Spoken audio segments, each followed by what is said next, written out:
And welcome to This Is Why We Fight. I'm Jo. I'm Jordan. Hello, good evening, and welcome to the show. We've got a couple of guests on this evening. I hope they're both here. Let's introduce Boudica first. Hello.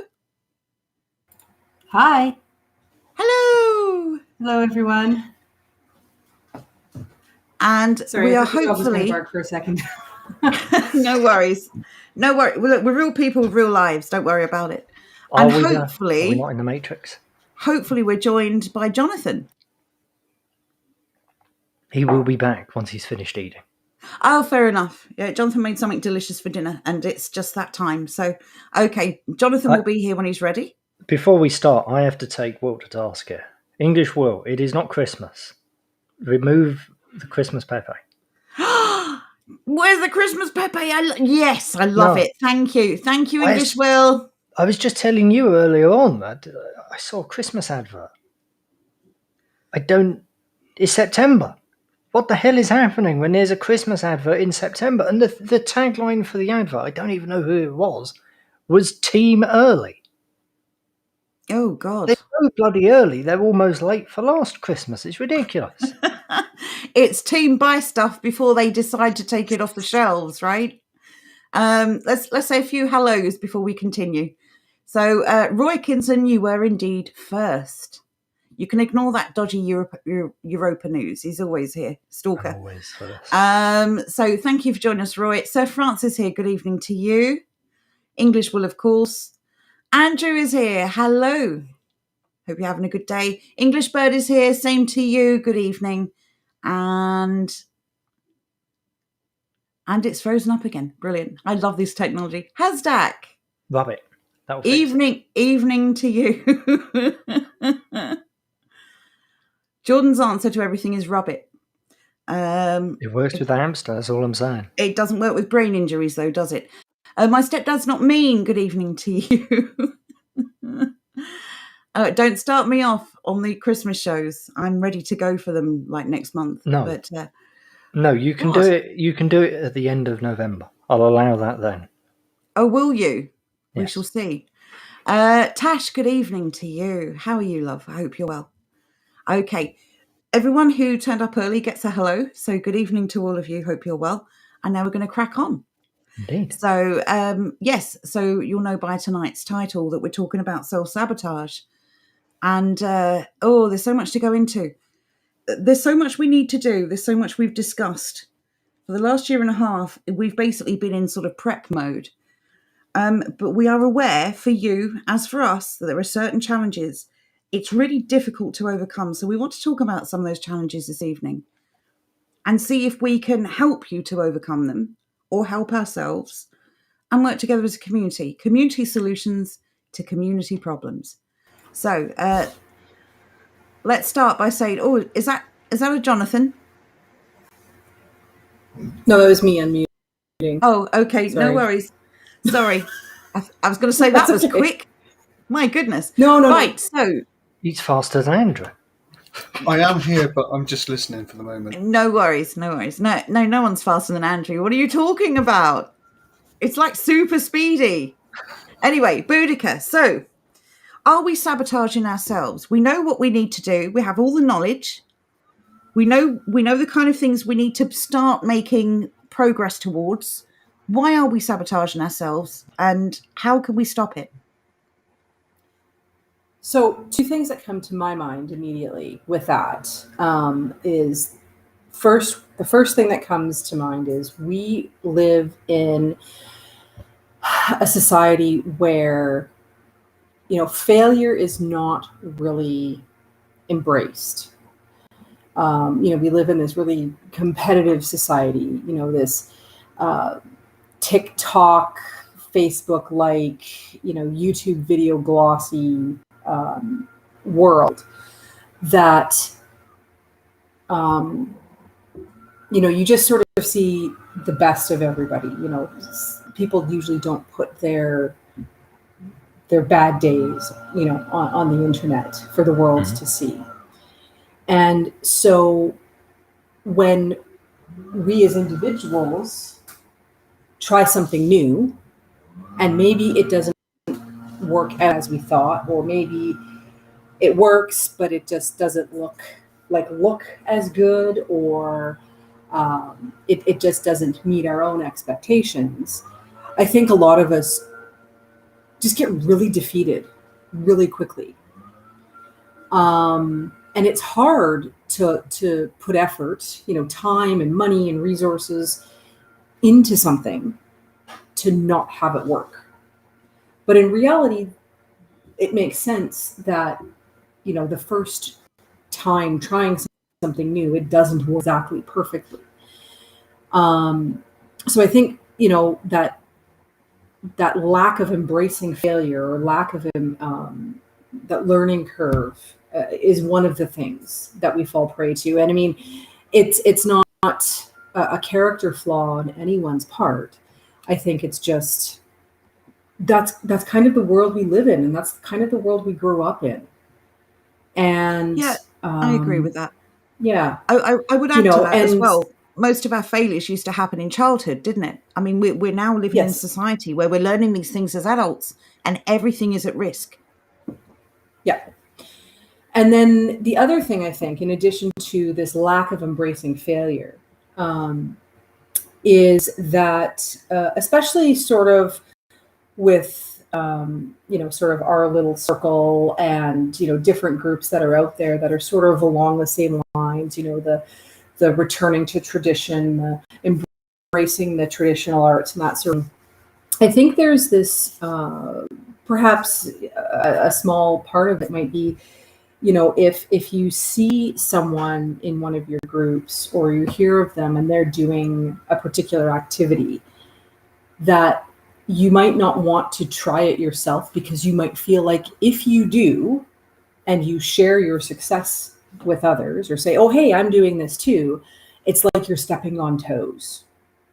Mm-hmm. And you don't want to, piss somebody off, because they might think that you're encroaching into their space or anything.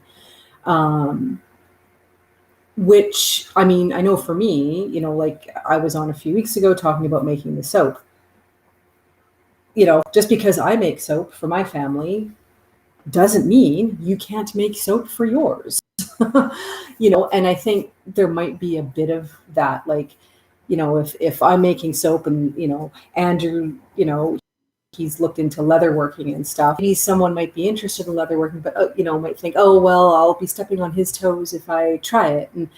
And I know from conversations we've had, that's not our attitude.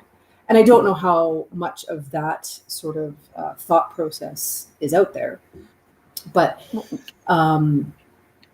like these are things that we're not necessarily talking about as business ventures, as money-making ventures. Usually when we're talking about these things, it's more along the lines of, how can you improve your own life? How can you make your own day-to-day life better? Not necessarily, how can you take this and turn it into something that will make you money? I mean, there's that saving money for sure. Saving money is making money. But I do agree. Oh, for sure. We've got to remember, everything is online at the moment. That is, you can access any country in the world with sales or with purchases. But we're talking about, this is long-term planning. This is for when the system collapses. This is for when you can only sell to your neighbors, to the locals. This is when you have to do it for your family, or they don't have it. Exactly. So you either have to sell it to make money to buy the things you need, or you have to make the things you need. Those will be your two choices. And when that time comes, you won't be in competition with John in Devon and Lisa in Plymouth. Every community is going to be very local. Right. So if you have a skill, if you have the knowledge, if you've done the research and you've been successful, please share it. Because we're not really talking about business opportunities here, are we? We're talking about survival after the crash. Right. But again, going back to sort of how we've all been conditioned to one degree or another, a lot of people will think, oh, if I do this, arts and crafts, or this, traditional skill or whatever, maybe I can turn it into a money-making venture. And some people can do that and do that, and good on them. I know for me personally, I don't have a huge interest in that. I mean, at least right now, I've got too much on the go in my life to worry about that. But yeah, it's like when society collapses completely, how do I make sure that my family's healthy because they've got good hygiene? How do I make sure they've got clean clothes and they can wash their bodies, and we can wash our hands before meals, and we can, wash our dishes? Like, how do we keep clean? Because I think hygiene is going to be a massively important and somewhat difficult skill, because everything that we're accustomed to for that one important aspect is going to be gone. Yeah. So if I can make sure, I can make just a basic soap using basic materials, then great. I can make sure my family, doesn't get dysentery or, some of those really old diseases that are caused by, poor hygiene and sanitation. So I do agree. Yeah. Well, yes, because That's again, my take on it. For those of us who are moving away from certain organizations, things like, having access to medical treatment is going to be a thing of the past. We're going to be looking at more holistic measures. We're going to be looking at herbs and natural remedies. And when that happens, you're going to be seriously considering hygiene as health. If you do not take care of yourselves, you are going to get sick, and you are going to put your entire family at risk. And there's nothing to fall back on once you're in that position. So Francis says, oops, I banned Fist Pump Monkey. Oh no, we'll get it back after the stream, Sir Francis. We've all done it. We streamed the bang and backside for that. Roy doesn't think there's going to be any collapse. I don't know. I don't. I'll let you take this one, Jonathan. Go ahead. Yeah. Well, the thing is, we've been watching this for a year, like we were discussing the other night, and we kept saying to you, "There's food shortages coming. There's food shortages coming," and now they actually are on us. But then there's also going to be impacted, and they keep saying it's Brexit. No, it's not Brexit. We know it's not Brexit. It's going to be impacted by the fuel. So you've got your gas and your electric, which is going up in price. We haven't got CO2. We haven't got fertilizer going in. We haven't got petrol, because the petrol pumps are going to be stopped by BP and Tesco's, and various other people are going to stop the pumps. So that's going to make the economy and our way of life grind to a halt very, very quickly. I don't think it's going to be a Mad Max sort of situation. I think it's going to progress quite fast, but I don't think it's going to get to a Mad Max point where we're going to be pillaging everybody else's house for something to eat. I don't think it'll get that far, but we don't know, do we? But ultimately, they don't really want it to go that far. They want it to go far enough whereby we start asking them to control us more and more and more. Yes, please give me some money. Please give me some money. I'll do anything you say. In terms of the food shortage thing specifically, they're already saying there's a fertilizer shortage now. That means next year's yields are guaranteed to be lower than this year. And this year, just purely anecdotal evidence from what I've seen driving around the country looking at fields, and specifically spending a fair amount of time looking at the fields around me, they're pretty low yields anyway this year. It's awful. It's not just. Obviously, I grow for myself, And also, I work for a guy, and he grows stuff as well. I mean, his stuff is top end seeds. I mean, pays a fortune for his seeds. Some of them are F1. Some of them, I think, some of them were GMs. Even his sweet corn. His sweet corn was nowhere near as good as my non-GM, but my non-GM stuff wasn't that great. Mm-hmm. There's lots of failures, but there's been lots of good things. Like anything that was brassica has been brilliant this year. But everything else, like carrots, aren't that great. Parsnips are useless, absolutely useless. Mine and this guy's and everybody else I've spoken to, theirs have been absolutely useless. So it's not just you've grown it for yourself. It's not just the farmers. It's for you as well that's grown it for yourself and your family. They've tampered with the weather this year so much that it's completely haywire.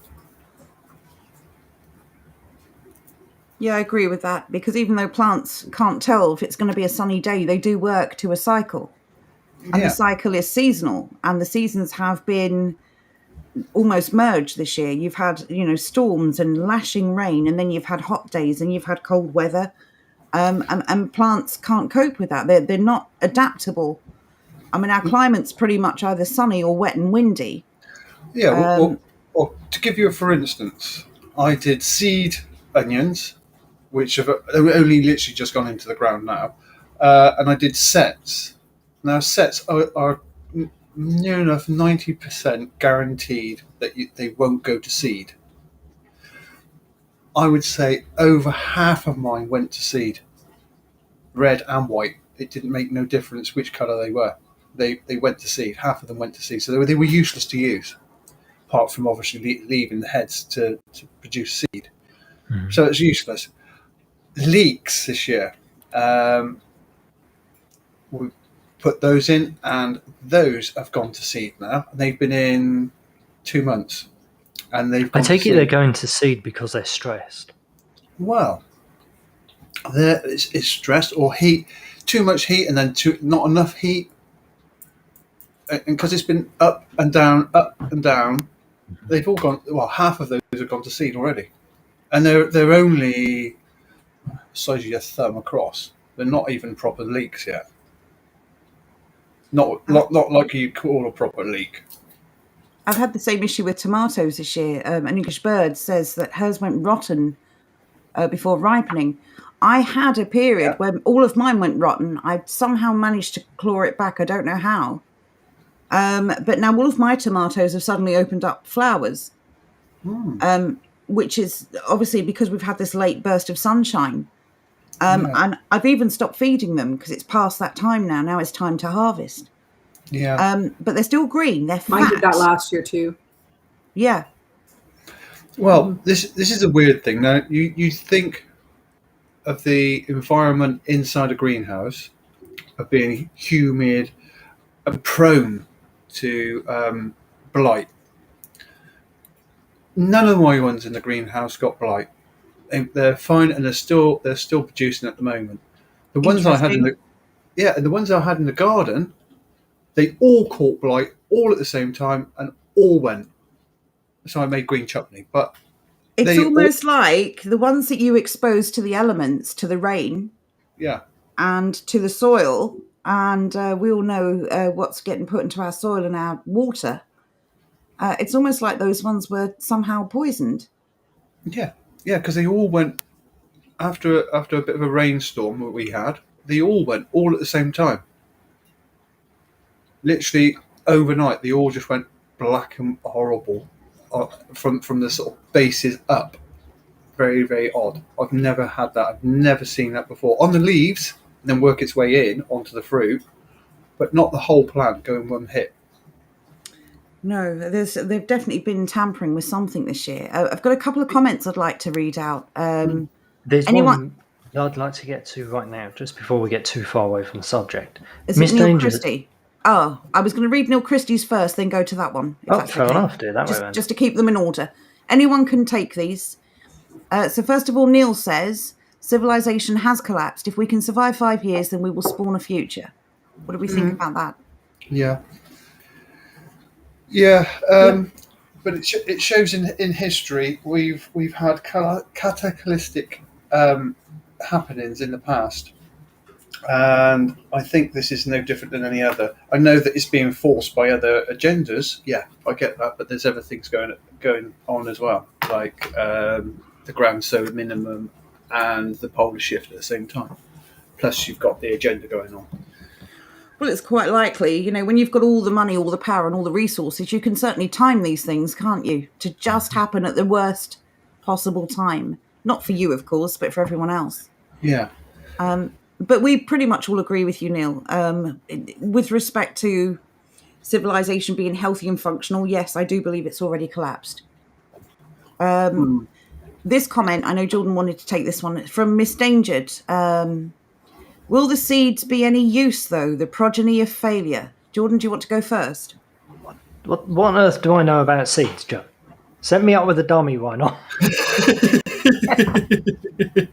Well, I think it's a good point, because if you look at the history of at least Western agriculture, that's how we got what we have today, right? You know, all of our carrots, potatoes, like everything. That's how we got it, right? Like our ancestors would take the best of their harvest every year. They would keep the seeds from those things, and they would build on it year by year, and that's how we have what we have today.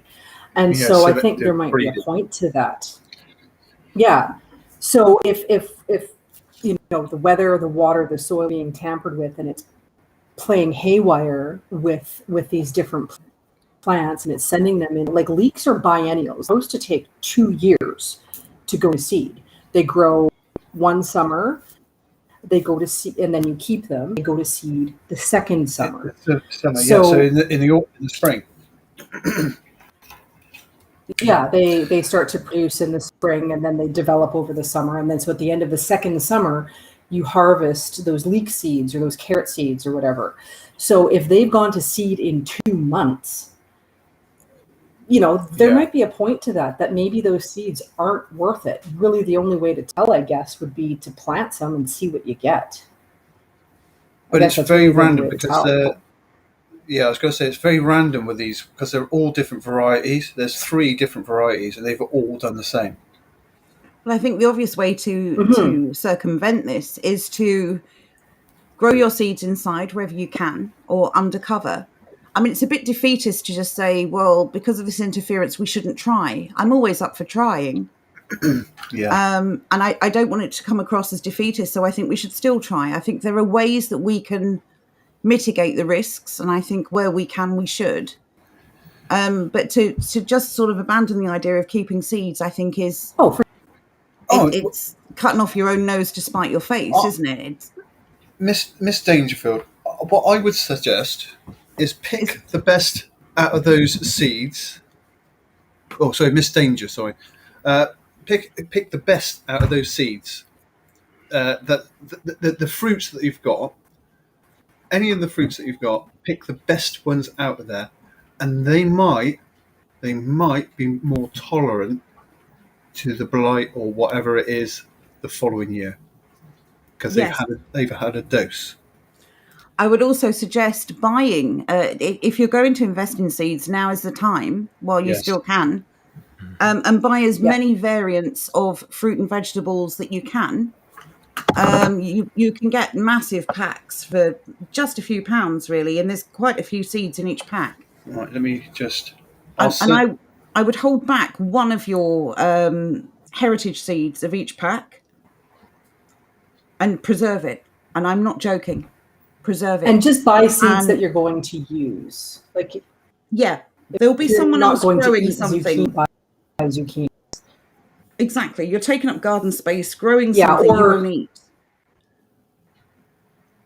Or you only want a small amount of something. Like if you only want 1 or 2 zucchinis, find a neighbor that's growing them and then trade them. Say I'll take 2 zucchini. Because like zucchinis is one of those things that traditionally most gardeners get way too many of, and they get to the point where they can't give them away anymore. So if there's something like that where you kind of like it a little bit, but not enough to grow it, and then preserve it in some way, find a neighbor who's growing it. Maybe tomatoes is something like that for you.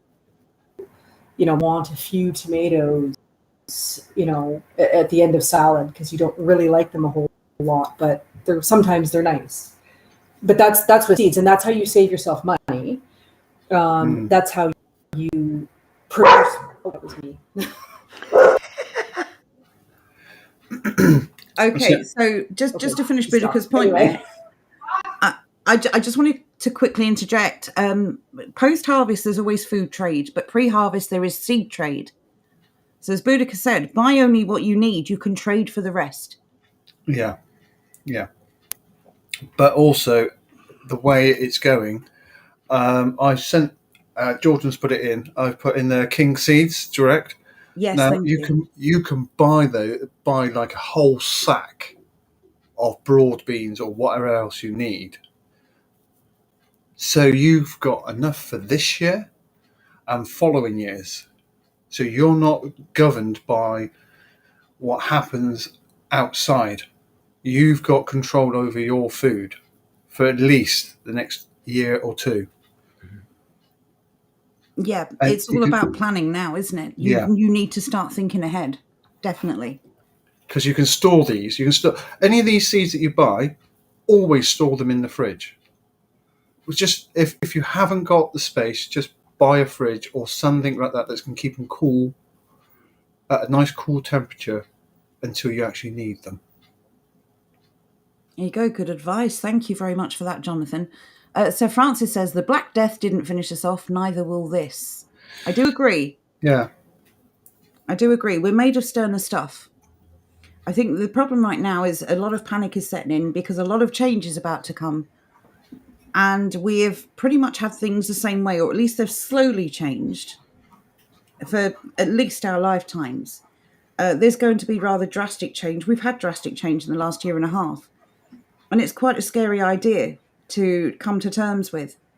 But we are nothing if not adaptable. It's the reason why we survive so much. And we will survive this.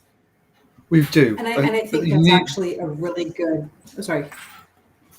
I was going to say, you can't survive it on your own. You need to be with other like-minded people. Fully agree. It's easier. And I think the bigger point with that, I really like that notion because each and every one of us are the descendants of those who did survive the Black Death, who did survive extreme hardships, who did survive poverty and illness and injury and disease armed with nothing more than, some folk knowledge and herbal medications. Every single one of us have come from those people. To communicate. No. But they did have their local community. They did have that. Well, given the current state of things, I would say that anyone living through the Black Death was probably a lot healthier than we are now. So, yes, getting back to nature to take care of things is the way things ought to be. It's the way things always were. And, that I know this is a cliche, but your body is a temple. If you do not look after it, you'll lose it. And healthy mind, healthy body. A lot of these issues, we've been convinced we have. These illnesses that we're told we have. It's rubbish. It's Big Pharma making money, as they always have. Did you see the articles earlier in the week? They believe, I think it's 15% of patients in the UK are overprescribed medication. Shocker. It was an enormous number. Oh, sorry, no, it was 15% of people who take 5 or more tablets, which I would actually say is, I would say that's the majority of people. Yeah, and how many of those... They get you on one thing. They say, well, your blood pressure is slightly high. Here's a tablet. Or your cholesterol is slightly high. Here's a tablet. And you say, Doc, I only came in because my knee's hurting. And also, once they give you a tablet for something, you often need to take another tablet to offset the side effects of the first tablet. Exactly. Aspirin's a prime example of that. If you have aspirin over a long period of time, I think you need something else for your stomach. Might be wrong on that.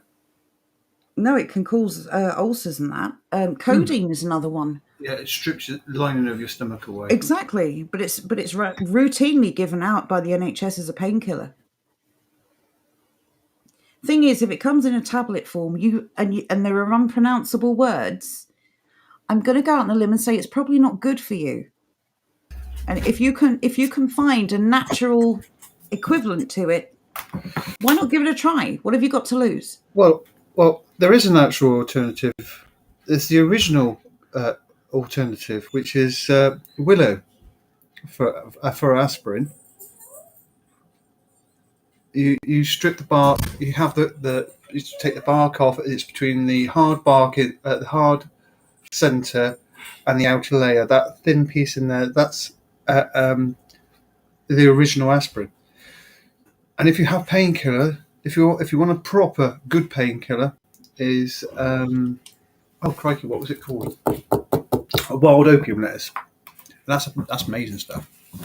So yeah, there's plenty of stuff out there to change to combat pain and combat all these other things that they give you. And that's something we've spoken about as well. So we're going to be updating this and adding this to the new and improved ward system. Wild lettuce is supposed to have.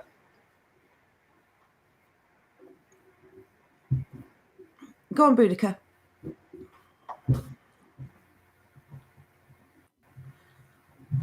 Jordan, what's that for?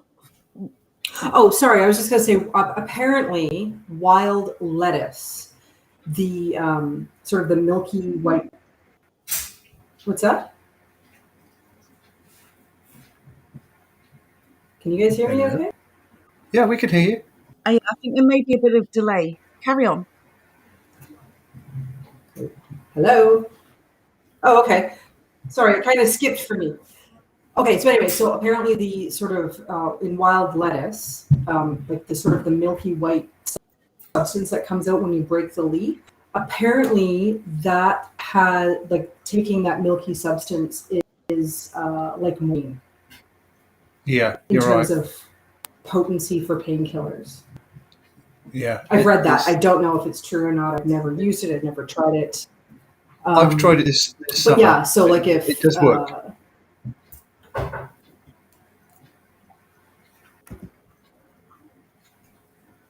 And Johnny Not Powell says, I know a guy from St. Okay, Lucia. well, I'm glad somebody's tried it. Yeah, so that's another one I've heard in terms of painkiller, and it's sort of at the. Yeah, there's a real delay on here. Sorry, everyone. Sorry, Boudica. I'm just going to read this comment. I know a guy from St. Lucia, I'm not sure how you pronounce that. His harvest this year was plentiful. I will ask him if he has some seed advice. These guys know how to grow food. If they don't grow it, they starve. Yeah. we need to be learning from people who are literally already self-sufficient. That's the way to do it. It is. Right, I can hear a real bad delay, and I don't know why that's happening. So I'm sorry, everyone. It's not me with the hamster for once. This old Justin Trudeau, he's trying to cut her off. You're off the hook for now. Mr. 262, good evening to you, says, I'm taking some vitamins tomorrow morning. Make sure you all take them too or mine won't work. That's a good point. Everyone get your vitamins out. We do not want to put Mr. 262 at risk now, do we? No. I'll make sure I give it to my children as well then. Oh, yes. Especially babies. Yes. Come on, people. Get this stuff inside your babies, because that's the goal here, protecting the vulnerable, right? Florida Will says the Black Death wasn't serious. They didn't even have a mask order.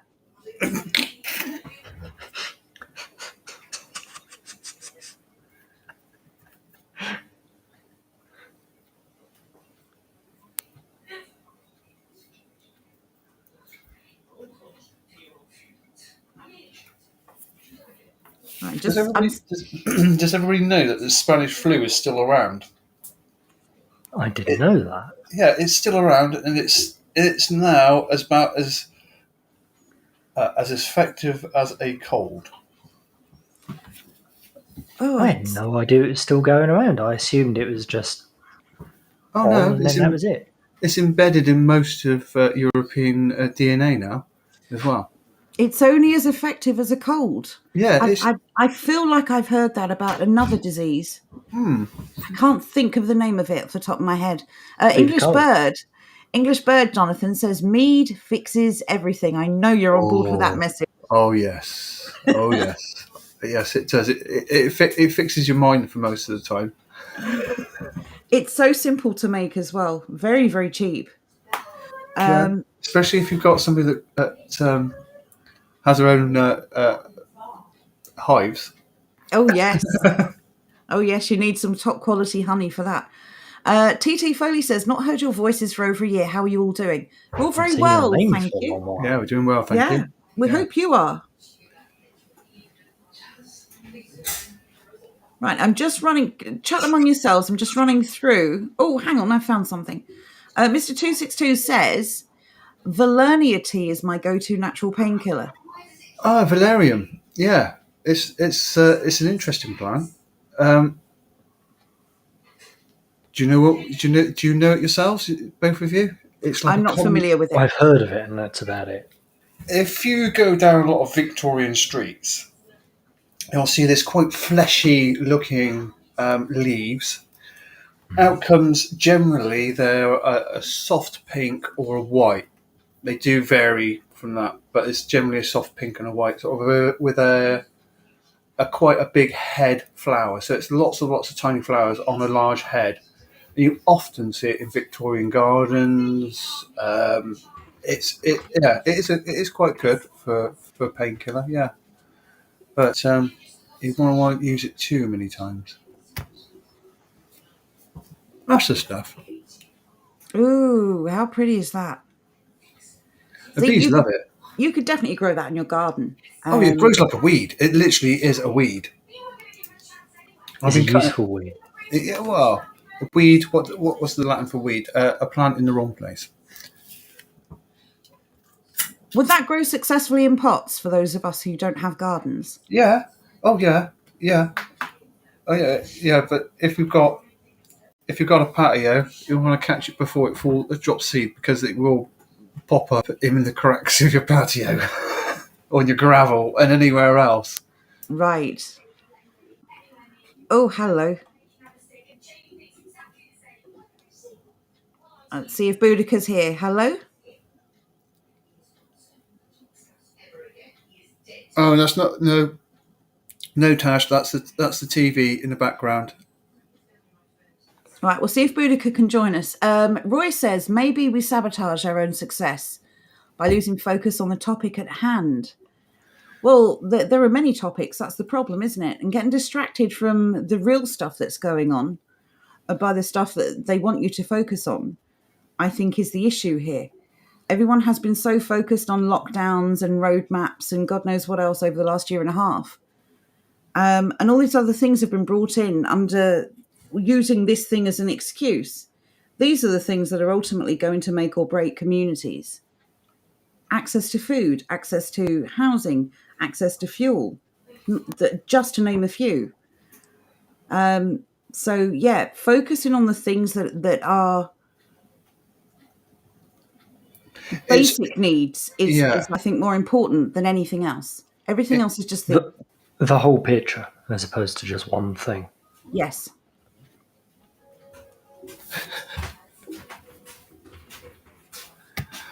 But it's like you the information that keeps coming out, you can't absorb all of it, and you can't. There's a lot of things. Yeah, they're doing this, they're doing that. You hear all these things all the time. There's this constant stream of stuff. If you're not careful, you black pill yourself, which I did during the lockdown last year. Yeah, it's absolute 24/7 doommongering. I mean, if the purpose is to demoralize people, then boy, do they have a lot of content ready to get that job done.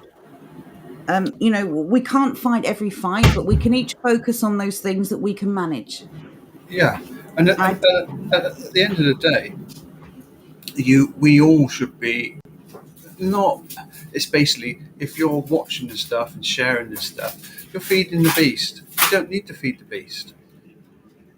You need to separate yourself and walk away from it, and then get the mindset of building something. I agree. I You mean, have to again, act upon the knowledge you have. Just having knowledge for the sake of having knowledge isn't doing anyone any good at all. No. and let's face it, is there anything printed in the media that actually affects you in your own life personally? I would say 99% no. Well, ironically, the stuff that does affect you is the stuff that they, like the mainstream itself, doesn't actually talk about very often. Like the food shortage things, for example. We've been going on about that for ages and ages and ages. They have basically only been covering it now for the last month, maybe a little bit more. Yeah. Yeah, but even when they do cover it, it's an agenda. They want people to start panic buying. It's like the Emperor's New Clothes. If there's no shortage and they tell you there's a shortage and everyone goes out and panic buys, then guess what? There's a shortage. Exactly. These people are just sinister. Everything they do has a goal, and the goal is always to harm us, always to cause us problems. Will says, the Spanish flu is still here. I thought it had gone back to Spain. If only we were that lucky. Simple Jack says, like a bad paella, it comes back. Reboot needed says, you can't call it Spanish flu. That's just racist. I do apologise. We need some kind of Latin word for it. I don't know what the Latin word for it is.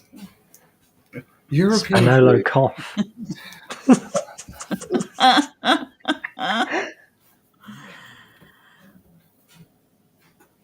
Western Southern flu. European flu. That'll do it. Tash has a comment for when you get there. Right, so I'm up to Will's comment. I've been mixing a scoop of collagen powder into my morning milk. It's cheap, has a little taste, and is supposed to be extremely healthy. Yeah. I don't know anything about this. Do you, Jonathan? Yeah, collagen is supposed to be the new wonder drug. Well, it's not a drug as such. It's supposed to regenerate all your parts of your body. But my brother's been using it for 5 years. He's still got no hair.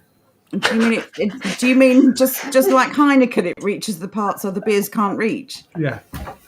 Oh, I haven't heard that advert in years. Oh, come on, switch that off. Mr. It's not me with a 262 kettle for change. Mr. 262 says, if we all lived in close proximity, we would be dividing up the tasks according to our needs and skills. Yes, and yes again. Definitely. Well said. Oh, hang on. Sorry, carry on. I'm just going to find something. Simple Jack says, might give you perky lips, collagen, lol. Isn't it supposed to be the thing that erases lines? It fills in skin imperfections and wrinkling. That's what L'Oreal have been telling me for years. I used to use Head and Shoulders, but now I just wash and go. Is it because you're worth it? Yeah, we're not on commission, folks. Don't get excited. My stepdad's not mean says, know that they want you to feel defeated and refuse to feel that way. That helps a bit. At the end of the day, we are all being manipulated. For those of you who have been with us a while, you'll know that we covered the BITS team. This is the behavioural, what's it called? The Behavioural Insights team. Thank you very much. Couldn't remember. Had a blank for a moment there. And these are government organisations that exist only to manipulate you, to coerce you into doing things you wouldn't otherwise do. And it goes all the way up to the top of the government. I mean, we have been treated like cattle for name a period of time. I'm trying to think of a time when we weren't, and I can't even put a number on it. we're there to serve them, and we're there to pay for everything they want to do. There is a way to live your life as though they don't exist, and that is to simply It goes back a stop. ways, I think. Exactly. Just stop doing what they want you to do. Just stop giving them any authority over you. You don't have to use their system. You just don't. I just want to bring this up purely because you mentioned And I think that, and it reminded me. This article, which I'm going to post into chat, is the most amazing thing ever if you start to read it. Oh, I read that. It is the Bits team, but in full display. There's no hiding any of it. It's literally as if they've watched our stream on the Bits team and then written an article using every one of their techniques they had. It's astounding how open they're being about this now. Was it Tash's comment you wanted to go through real quick? Indeed. Okay. Okay, so Tash says, from tomorrow on, in the Netherlands, we need a QR code as proof of vax or / negative test to enter restaurants, bars, etc. Again, if you play along with this, it will only get worse. Yeah. Everything they introduce is a slippery slope to something worse. Mm-hmm. And unfortunately, that is always the case. Or it certainly has been since this has been rolled out. This oh God, the phrasing they use on this article is absolutely driving me mad, because they keep acting like we are refusing to do something just because we don't feel like it.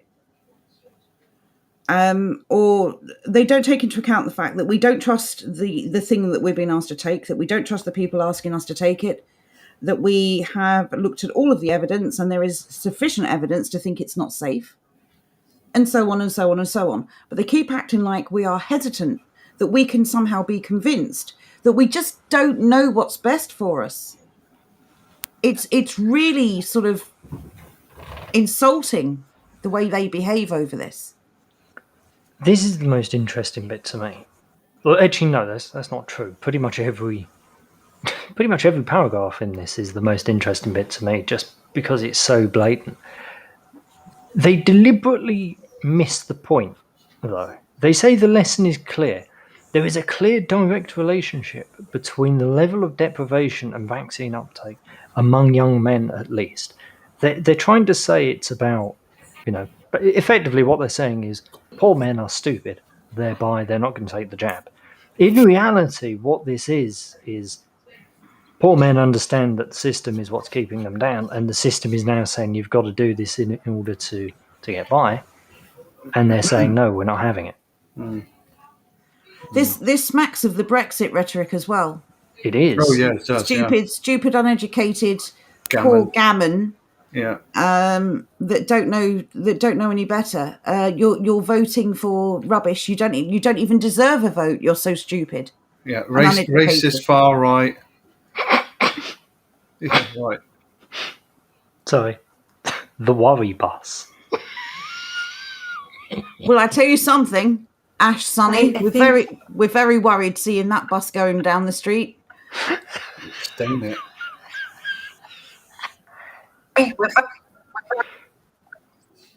Oh, what was that? That was good. All right. Oh, the worry bus. I don't know what to say to that.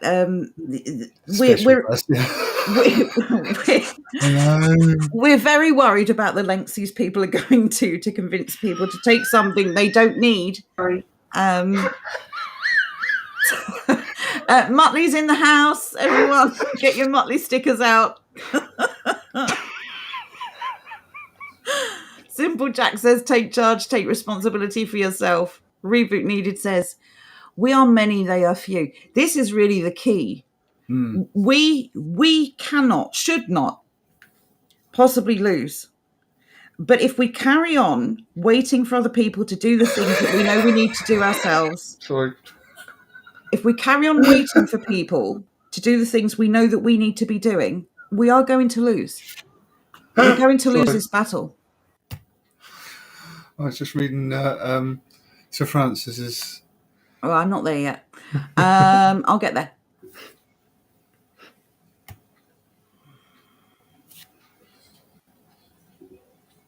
You can't Right. read it out. So this is from Roy. Why do you believe the jab totals when they are produced by the same people who produced the cases and died with figures? We don't. Yeah, we don't. That's the point. When one person is in control of producing the figures, they can make them say whatever they want them to. So again, this comes down to the mainstream media. They print this stuff in order to demoralize you, to convince you that everyone else is doing something that you're not doing. Which really gets back to the heart of tonight. Yeah, What they're doing is they're putting out these figures, they're saying all this stuff in an attempt to make sure you don't do anything. They don't care how much you know. It's basically irrelevant to them. They really, really, really don't want you acting upon your knowledge. Because suddenly, if you start doing that, you then protect yourself against all of their nonsense. absolutely. I like this comment from Reboot. They did the same thing in France. So people ate their own food and sat in the street outside the restaurants. We saw videos of this. It was wonderful. And good on them. I know anyone who watches this show regularly will wonder why I'm complimenting the French. I know it doesn't happen often, but that is well deserved. Yeah. But it still comes down to disengagement, doesn't it?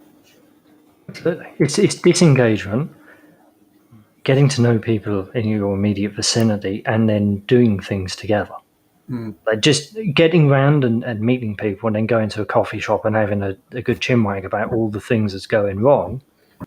That's a decent start, but that's all it is. It's the very first step. You then need to start breaking up into groups and then working out what you can do. Yeah. Or what Absolutely. you're good at and what you want to do. And was rightly said earlier, do not put the pressure on yourself to think that you must be good at everything. Nobody is good at everything. Find the thing that you enjoy. This isn't just about, look, this isn't survival. This isn't Mad Max. We don't want a bunch of miserable people thinking, oh, well, I've got to do this because no one else does it. Do the thing that you enjoy. Do the thing that gives you a sense of satisfaction, of achievement. Trust that somebody else will be able to pick up what you aren't good at. Exactly. And be willing to share what you know. The reason why we're in this mess is because we stopped teaching our children these really important skills. We need to start again. This is interesting from Will, and I meant to bring this up on tonight's stream anyway. Now that BLM are against the vax passports, Will is wondering how the cucked media will sort that out, because it's one of those awful occurrences. They don't happen very often, but when they do, it's truly a beautiful thing to behold. When the grievance culture kind of clashes with itself, what side do the media take? But then, see, BLM are going on the side of it. It's racist. Well, that's true. I mean, everything BLM says is because something is racist, right? Yeah. So, I mean, you could just take that as a given. But will the media carry on enforcing the propaganda for the agenda, or will they cuck to BLM? Is the question. They won't. They'll just close them down, won't they? We'll just close that conversation down. Well, the thing is, any sane person wouldn't really have any direct contact with BLM. So, yeah, if they stop reporting on it, we won't know. Hi, Boudica. Hello. You're working again? Testing. 1, 2, 1, 2. Well, no, she's doing a restart. Good old technology. It's so frustrating when that happens. So DJ Mark says both of his children had COVID. Sorry to hear that, Mark. But you were in the car with them when they had it. Unknowingly, I was negative. So your young, healthy children had it, but you didn't. Food for thought. That's very, very odd. That goes for same as my eldest brother. He had 2 children still at home. his son, his eldest son, caught COVID and was really bad with it. No one else in the house caught it, and no one else tested positive for it. And we're talking about a 3-bed house, and you cannot escape somebody that lives in your house. How did they not get it? But the funny thing is, after this, just only a month ago, if that, probably about 3 weeks ago, they've all come down. They've all been jabbed, and they've all come down with COVID. I don't know what you're trying to say, Jonathan. Are you saying that before they had the jab, they didn't have COVID? Yeah, they didn't catch it. But now they've had the jab, they've caught COVID. Yes, and they were very, very, very ill. Gets the old noggin jogging, doesn't it? It does I a wonder little what a dastardly convenience there, coincidence. bit. It is. Yes. Why? How could that possibly happen? I wouldn't have a clue. I wouldn't have a clue.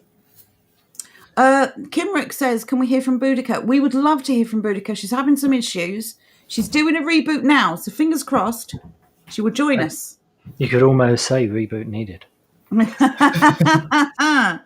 reboot needed when you need him? Right,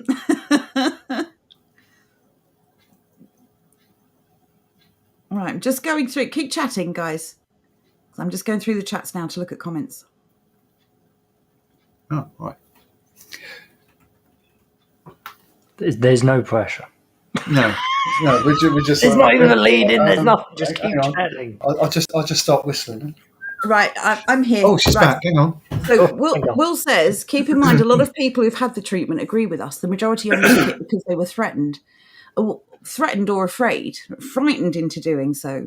We know that a lot of people who've taken it have now changed their stance. At the end of the day, though, regardless of whether you think it's real or not real, regardless of whether you think it's safe or dangerous, if you have the choice to make that decision for yourself, surely everyone else has the same choice to make their own decisions. We have survived this long because we've relied on instinct. We have trusted ourselves. Yeah. And you take that right away from us to make our own decisions, that is not going to end well, because that is pure tyranny. When has any vaccines or jabs became mandatory? None, bar this. Very, very unusual. Exactly. And the thing is, given that the government's own stats reflect that the coronavirus has the same fatality rates as the flu, give or take a point of a decimal. We've never had these mandates, these lockdowns or lockups and vaccines enforced for any other disease in the history of ever. Mm-hmm. So anyway, this is a great meme that we found on Telegram. We're not forcing you, they say. We're just taking away everything you need until you consent. They call this choice. It's interesting, though, that the people who want to go along with this, demand the right to their choice, and yet don't want to give the same rights to people who don't want to go along with it. Don't be hypocrites. Be reasonable. You want to have it, you have it. We don't want to. Simple as that. We have our reasons just like you have yours. But don't insult us by saying that we're hesitant. We're not hesitant. We've made our decision based on the information we have researched.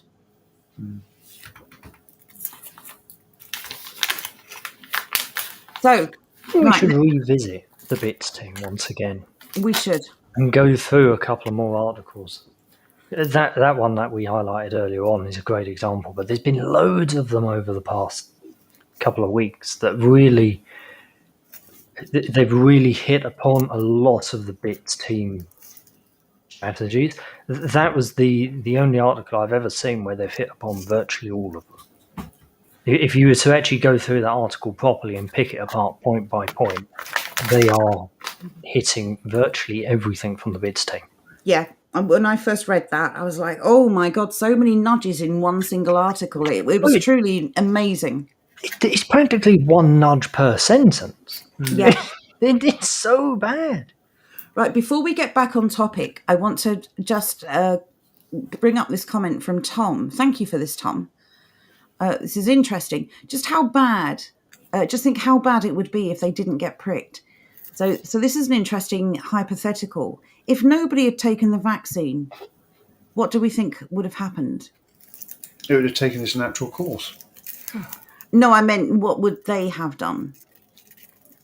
Oh, they would have said the NHS couldn't handle it anymore. We're under pressure. We can't do this. Yeah. Our backlog is 10 years long. They can't handle. Give more money. But they said that since like 2011. Stop letting people in the door. That would be the simple answer, but we can't do that. It's interesting, isn't it, that most of the variants, apart from the Kent one, you're not allowed to say that anymore, of course, sorry.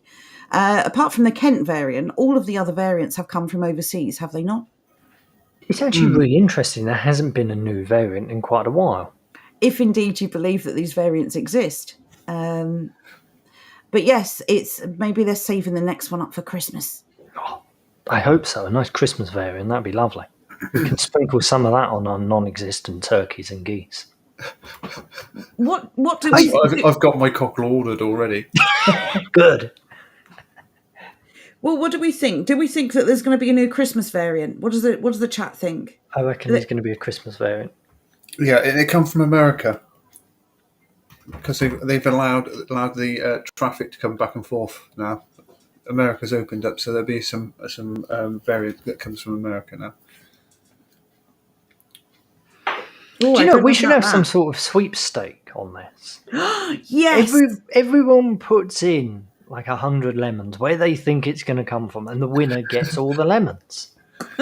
And I don't mean the lemons on D-Life. I mean actual physical lemons, because in the future lemons are going to be short. That's true. We're going to need those lemons. A bowl full of lemons. The lucky winner's going to be given lemons and make lemonade every day. Imagine that. Yeah, that's right. You won't suffer with scurvy, will you? Yeah, I think we will. I think we'll do that. We'll do that on our Discord. We will set up a play sweepstake because we don't advocate for gambling. Just in case somebody cares out there on one of our channels, we'll set up a pretend sweepstake, and we'll do it as a poll. We'll have some guesses, and you pick your guess and just put your name below the poll with what you've guessed. We'll see which got the highest votes, and we'll see who voted for the correct answer. That should be fun and interesting.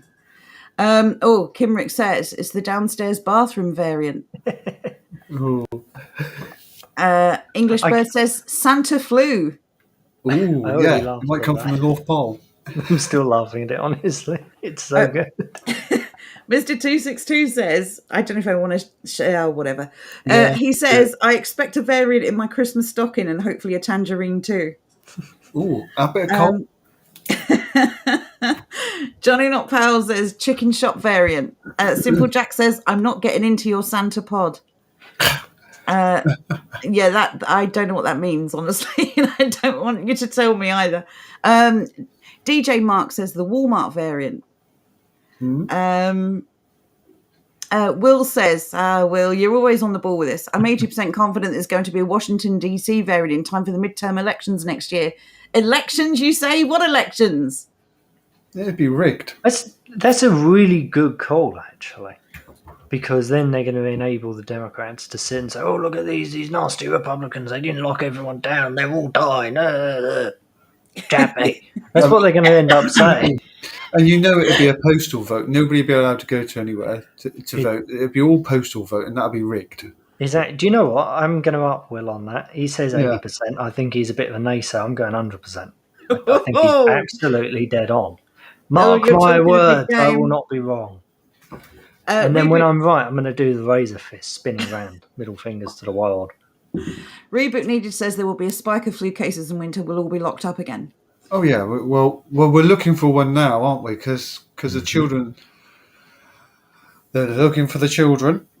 I won't go down that path, but they're looking for the children now, down to the age of 5. I have never in my lifetime seen a so-called civilized government actively preying on children in the way that I've seen. It's so insidious. It's genuinely creepy.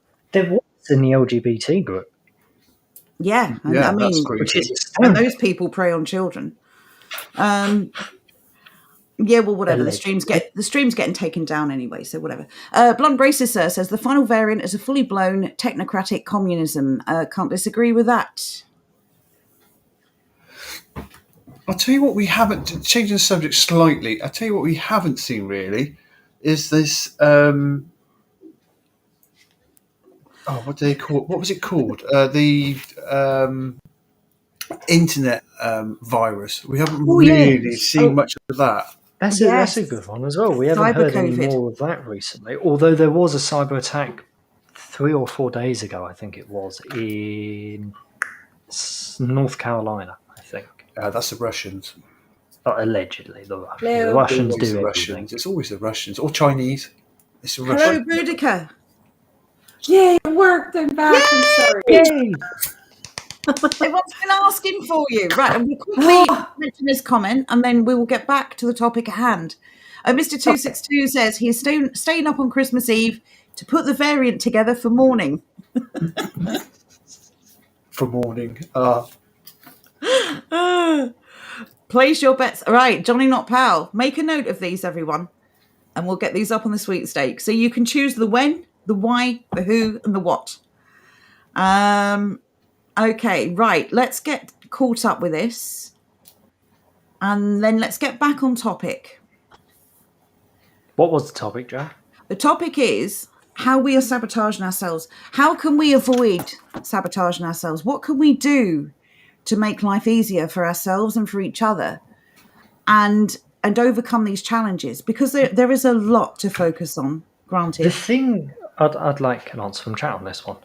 Why is it people are so content to have knowledge and then not do anything with it? That's what I want to know. Yeah, Because let's throw it open I've to been the in chat. that position as well. I've done exactly that. I've said before a number of times, I've not done anywhere near as much preparing for this as I would like. And I would just like an outsider's view. Why is it people in general like to hoard knowledge and then not do anything with it? Just so they can stand there at the end and say, aha, told you so. Right, Johnny Not Pal says apathy. Could be laziness too. I mean, I know that I get distracted very easily, and so you think you're going to start out on a task, and I get distracted, and sometimes those distractions are legit. Like, my kids come in with bleeding knees, and I have to bandage them up or whatever. Right? Like, but I spend way too much time on the internet too, in front of my computer or my tablet. I know I spend too much time, and that's time I could be doing something productive. But then I get chatting with you good folks, and there goes an hour.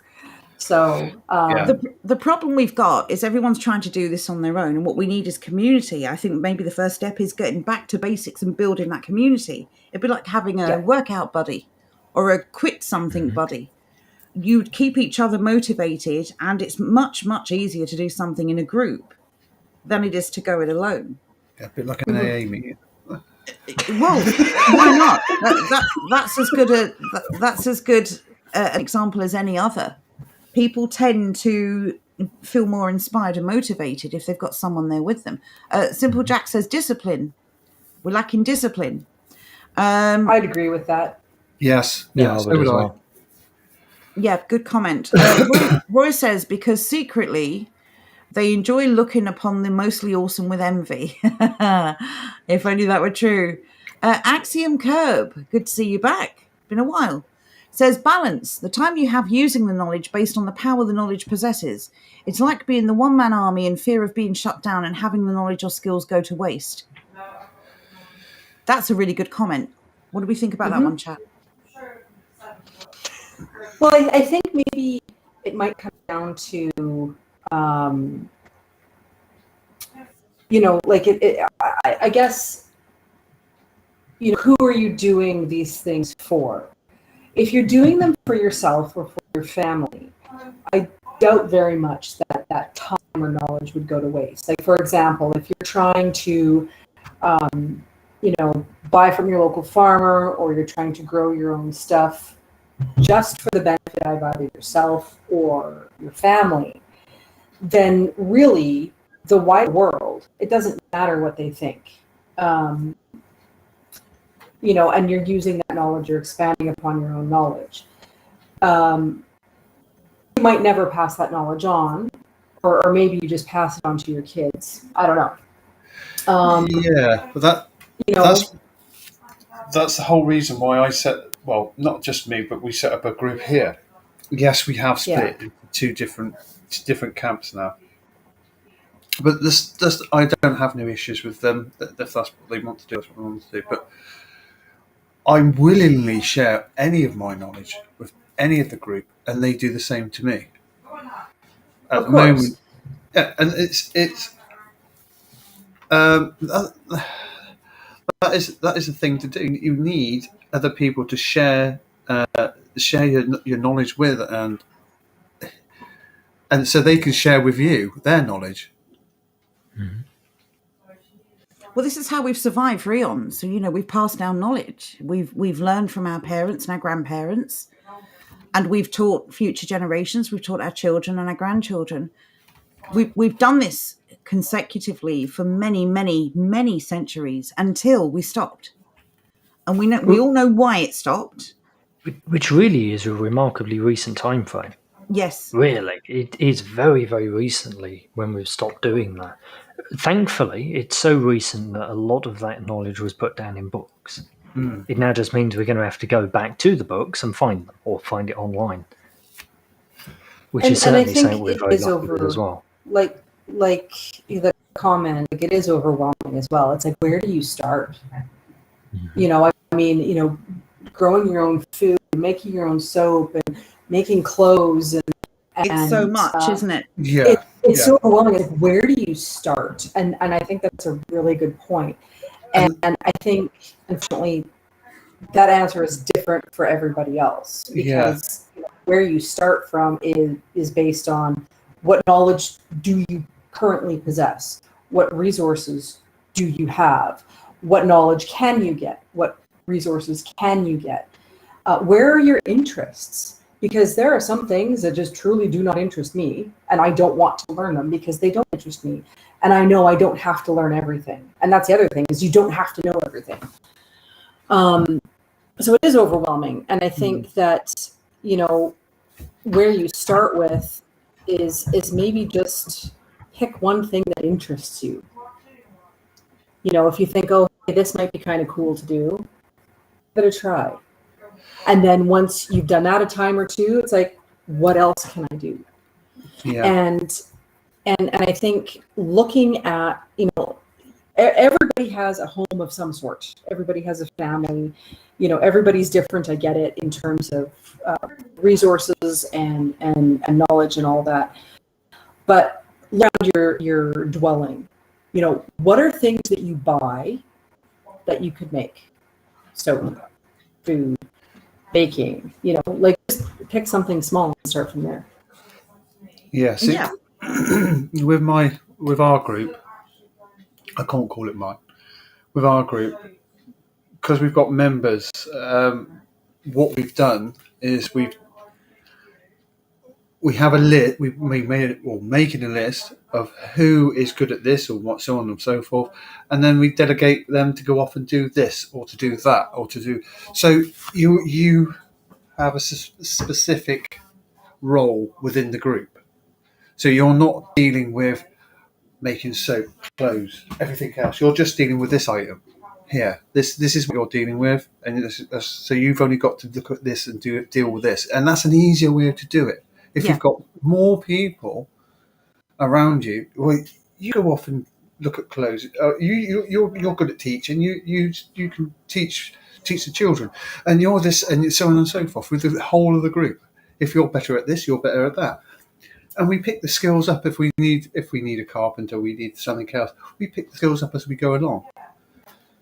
Well, this is the thing. Every community is going to need multiple skills. But everyone listening to these streams, and going on the website and that, everyone is capable of reading, writing, and listening. And the reality is, you can literally find anything you want online, some variation of it. I do understand, and I said this at the start of the stream, the biggest risk now is that adults are learning these things from scratch, often with no mentor, no one to teach them. And it's a hell of a lot of risk as an adult. It's different if your dad's teaching you something, he's already got all the tools of the trade. And if you don't get it first time, you haven't lost anything. We know that it's different, but if we don't do something, if we don't start, it will never happen. Yeah, find your strengths. And if you want to build a strong, capable, self-sufficient community around you, you've got to add value to that community. You've got to be someone they want as much as they are people you want. So everyone needs to bring something to the table. Yeah, skills will become the new currency. If you don't have a skill of some sort, even if you're like, not an expert, not a master, even if you're just kind of average at a particular skill is going to be the new currency. Yeah. Because, money, whether it's because, we go to a cashless society and some of us are going to be excluded from that because we won't, do certain medical procedures, or whether, a solar flare hits the earth and everything gets wiped out, whatever those, I know those are extremes, but cash is not going to be in the future, I think, what we see it as today. No, I can agree with you. Yeah. And, we talk about these communities that we want where, they're smaller communities that are full of like-minded people who are focusing on self-sufficiency and the traditional arts. If you show up at their gates and say, please let me in, they're going to ask you what you're bringing. Like, if we let you in, how are you going to contribute? Because I think these communities that we're talking about, everyone will have to work. Everyone will need to pull their weight. So whether that's you can help with the food production in that community because you can help, you know what a weed is versus a vegetable, that's a skill. Whether that's, you can sharpen knives, you know how to use a whetstone, that's a skill. You can chop wood because you know how to use an axe. Believe it or not, there is different type of axes and there is a way to chop wood. I mean, and these seem rather silly right now because we don't need to worry about those things right now, but I think we will in the future. I think that's the key. Both Johnny Not Pal and Free Gamer Will have said the same thing. We're still too comfortable. Yeah. We are the grasshopper. Agreed. We are not preparing for something. Grasshopper in summer. Yeah, it's not here yet, so we're not preparing for it, and it may never come, right?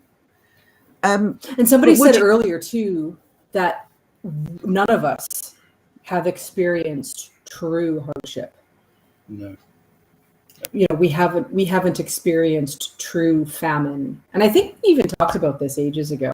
Yeah. None of us have experienced true famine or being injured or ill with no doctor to go to or medical expert to call upon. None of us have experienced that. I would wager. Exactly. We have become soft, and I'm sorry if you find that insulting, but I'm talking about myself as well. Yeah, I agree. We have become soft, and we need to toughen up. We need to prepare for what's coming. Even if you don't 100% think it's coming, why wouldn't you prepare for it if you can?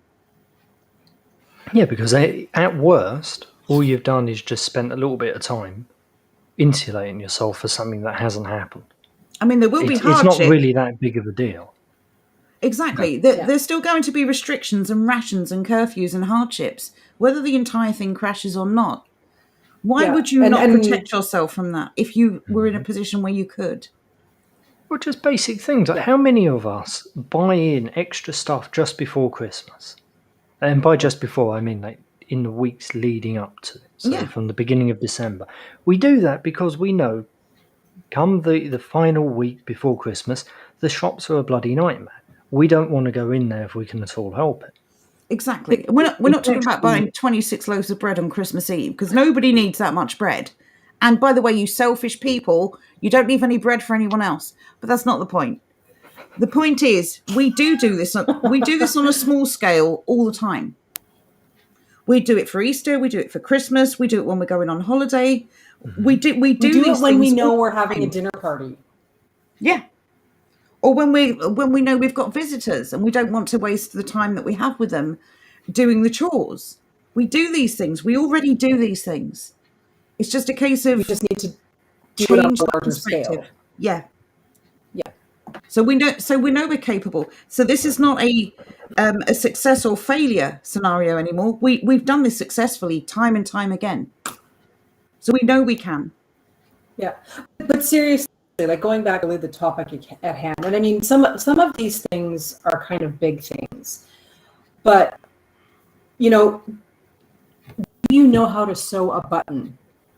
Do you know how to mend a small tear in a shirt?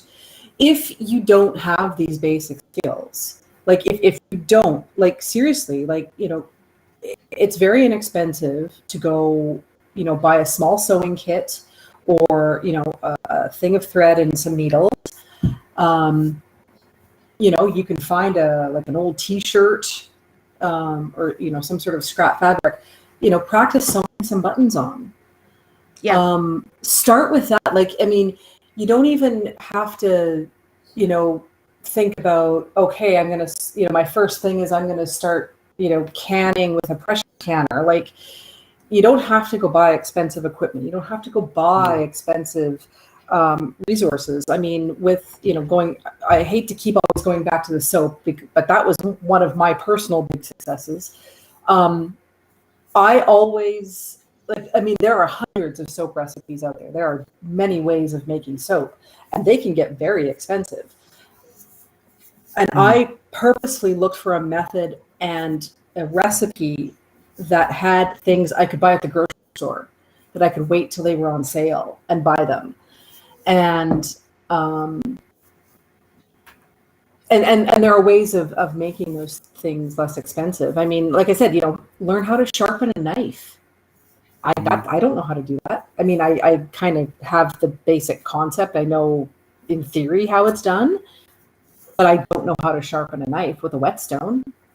I think you're dead on there. Look, all of these things you were just talking about, our ancestors did all of these things with no gadgets.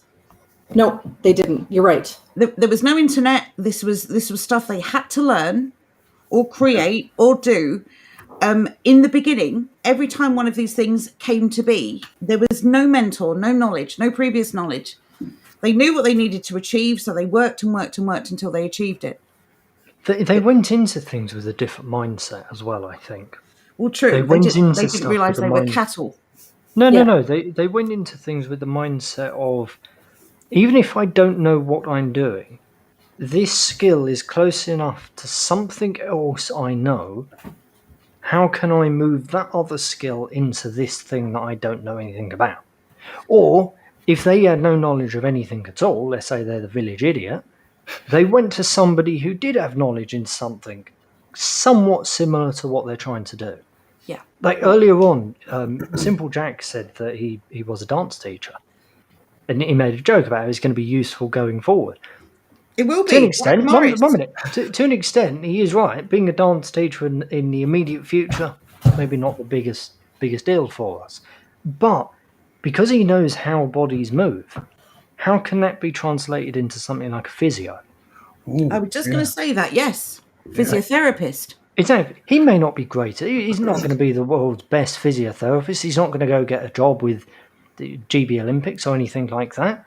But he could do something pretty damn good for your average person who's just got a sore back or a sore shoulder, or they've got a carpal tunnel or something along those lines. He could work it out because he knows something similar to it, and he can translate that into this new skill that he's trying to learn. Skills transfer, yes. And being an instructor, you've taught as well. That's an amazing skill. Exactly. That's another good point. You know how to reach people And the other thing is too is, you know, I think we can all agree we're going to see some darker times ahead. Exactly what that looks like, you know, that remains to be seen. But it will get better at some point, and we will be rebuilding these communities. We will be tapping into and rebuilding our culture, and dance and music and the arts are very much part of our Yes. culture, and that's going to be a really important thing to have. You know, to bring these communities together. You know, festivals and dancing and young people courting again, and Yeah, I was going to bring that and up. all that. Yeah. Yeah. So I think, you know, okay, yeah, you know, knowing how to dance in and of itself, yeah, might not be that useful when, you know, everybody's starving and needs to find food, but that's not going to last forever. That's going to be rather temporary. The thing that's going to be longer lasting and more permanent are those cultural rebuilding exercises, and dance and music are very much a part of our culture. Absolutely. Yeah. So yeah. This one is for Jonathan. Sorry I missed the start of the stream, says Reboot. Who's speaking and what is his group? Jonathan, do you want to quickly explain who your ward is and how it came about? Well, I met like-minded people, and this was during the lockdown. Obviously, we weren't allowed to go out the house. We weren't allowed to meet. But we made a group. It's like-minded people, and slowly the group got larger and larger and larger. Unfortunately, it's fractured into two parts now. Do you want to explain about that? Because it's been brought up before. A couple of the stands have had the same issue. Do you want to quickly explain just the basics of yours? Yeah. So originally, what we set the group up as is basically to be able to make an off-grid community eventually. And that was the whole first purpose. So you could be with like-minded people that thought the same things. You could share that information, you share that knowledge. And eventually, as we got further down the path, the waters got slightly more muddied. And where the split began was generally around activism. So half the group wanted to go and be activists. It's fine. I don't mind doing the London things and things like that. That's fine. But there was an obvious thing that they actually wanted to be in people's faces, like these ripples on roundabouts. That's fine. But we all live in a very small community. My family's been here for many, many years. And my issue is, if I had my face out there, I'd lose trade because I'm self-employed. I'd lose trade. Everybody would know where I live. I could get backlashes. So there was a complete divide. So they have their activism groups, and now we have our own. We've gone back to our original roots, which is moving off into an off-grid community. So that's, I would put it between, with extra added people that I know that is going to be involved in this, it's going to be around about, that's with children as well, around about 30.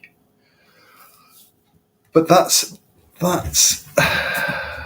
it. That's the only issues with some of these groups. I mean, a lot of groups have had this. I know that Andrew's group has had this, and there's nothing wrong with doing the activism. But they're not putting anything in place for the future. If the proverbial hits the fan, they haven't prepped. I get they're angry. I get their frustration. I get that. But they're not doing anything for their future. No, that's the unfortunate side effect of activism. It does serve a purpose. I still think it's good for networking, but it's not going to feed your family. No. It's not going to put fuel in your car. It's not going to put a roof over your head. It's basically like an organised public outburst. It's venting frustration. And again, you know, we all understand that frustration. It's probably the reason why we started doing this stream. We were frustrated. No one was talking about solutions. Everyone was just blackpilling everyone. This is going on and this is going on. And where were the solutions? And that's why we decided to try and push in a different direction. I want to just bring up this comment from Free Gamer Will. People are fearless when we have nothing to lose. The worse things get, the stronger we will become. What do we think about that? I think it's true. Yeah. I would agree with that as well. Yeah. So we're still too comfortable. Yes, English Will, the village. Do you know what? I think we're going to have a movie night on D Live at some point or on Discord. That sounds like watching stuff. I can't do that. I good concept. I like the village. I did. Like I mean, know it wasn't a really. I don't think it was well received when it first came out, but I really liked it. well, no, that's because all the trailers made it out to be some kind of supernatural horror movie, and it turns out it was nothing like that. But the basic concept of building something away from modernity and getting away with it and bringing up children who've never known anything different, I think is amazing. Yes. And it's something we could learn from. It's a good message. Oh, I like that quote. Everything you've ever wanted is on the other side of fear. Simple Jack says, build your roots. Think about this. Think of this as a do-over. What we create in the next year or two is going to be the foundation of all communities in the future. Mm. And you can play a key part in that. You can have a say in how your community works. If you wait for someone else to start building it, you're going to be a guest in that community rather than the foundational head of it. Yeah. But as Boudica said, it's really important to understand, while you can pick and choose which community you want to be a part of, those communities can also decide whether or not you add value to them. It's really important that you add value so that you are wanted and needed in those communities. But ultimately, if things go really bad and they start picking us off, who's going to stand with you? It won't be the people that you speak to online. As much as I love our online community, we're all spread far apart. Yeah. When someone comes to your house, who are you going to count on? It won't be your online community. You need safety offline. You need people offline to talk to and plan with and build with. And we're not talking about anything particularly controversial. We're talking about setting up a growing club, seed sharing clubs, whatever it is that you're interested in. If you're already a member of a club, talk to those people. And they don't even have to be clubs. Like, they don't have to be, anything formal with membership and all that. And I mean, we've said this before, and I get it. It's easier said than done. But do you know who lives beside you? Do you know who lives behind you, across the street from you? And I get it. It's scary approaching someone. I know my neighbors too. But I've lived in places where I've lived for years, and you might recognize the person. You might see them, coming or going, but you don't know their names. You don't know, what they do or anything about them. And, I get that it's a really difficult thing to walk up to your neighbor's door and ring the bell or knock on it and say, hi, I'm so-and-so.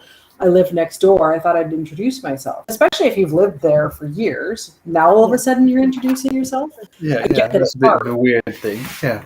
Right, for sure. But I mean, better late than never. Yeah, better late than never. And you might share a fence with them. Maybe you can get to the point where you're sharing space to garden. I don't know. Well, you could bring up say for instance, you've grown something and you've got a glut of something. You take it round to the neighbour. You say, "Oh look, I know I haven't spoken for ages, but I've been growing this in the garden. I haven't spoken to you before. Would you like this?" And like you break an icebreaker. Yeah. Mm-hmm. Or if you can bake, maybe take someone round some cakes or some buns or some muffins or a loaf of bread or whatever. It doesn't matter. If you can produce something, share it with your neighbours. Just give them a knock and say, look, I've got these extra tomato seeds. Would you like some? Would you like to grow your own tomatoes? Simple Jack, that's gross. He says, smell my cheese. I don't know what that's about. Unless he's actually making the cheese, like real legit cheese. Yeah, that's true. Even then, I might think about the phrasing of that. Yeah, it's a bit like I'm sorry, but it's a bit like eat my shorts. And no, Yeah. DJ Mark says, "Can we come live with you then, Joe?" I live in a gorgeous little cul-de-sac. I'm not lying. If I had the money, I would buy up every house on it. And if I had the room, I would take people in. I'm so convinced that community is the solution to almost every problem we have. I would do it in a heartbeat. I think we're all like that. Like, I mean, I've shown, you know, Joel and Jordan, I found this most amazing piece of property in southeastern British Columbia in Canada, where I'm at. And it's perfect. It has water, it has timber, it's not too far from a town, but it's still remote enough that you're pretty private. And I said to them, I said, if money were an object, I would buy it. I would charter a plane, and anybody who wanted to come live in Canada, we could start the village here. And no need for a plane, dear. We've got 100 dinghies or so just sitting in Kent. I'm pretty on the sure other side. We could make our own way to you. Ocean, not the Atlantic Ocean, so you'd still have a lot of land to cross. But seriously, like if I had the money, like I would charter a plane and be like, "Who wants to come? We'll get you set up." You know, I think we're all like that. Like if we could, you know, and really, you know, as much as I hate money, because I don't like money in and of itself. Same. Yeah. If we had it, I mean, we could do amazing things, but we don't. None of us have the money. You know, I keep holding out for a winning lottery ticket, and if that happens, you guys will be the first to know. I'll say I've got the land. But yeah, I mean, we're not there. None of us has won the lottery yet. You know, so we can't do that. So we just do what we can with what we have until it changes. That jogged my memory. Thank you, Boudica, because I was going to suggest for anybody that lives in the UK, because I don't think they're over in America at the moment, or US or Canada. The UCT, Universal Communal Trust. Yes. Now, if you join them and they'll help you, you've got to join them as a family. So you have you set up a family trust, but they will help you with no interest. So if you borrowed money from them, it would be interest free. So you'd only pay back what you borrowed. They will help you buy land and help you set up your small communities all across the UK. They're fantastic people. I think they are. They do exist in Canada, I think. But yeah, this is something to do they? Or America. I'm not sure, but I've definitely seen them overseas across the pond.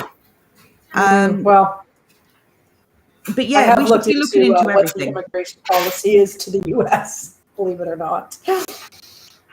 But anyway, this is an amazing thing that Boudica picked up on Telegram.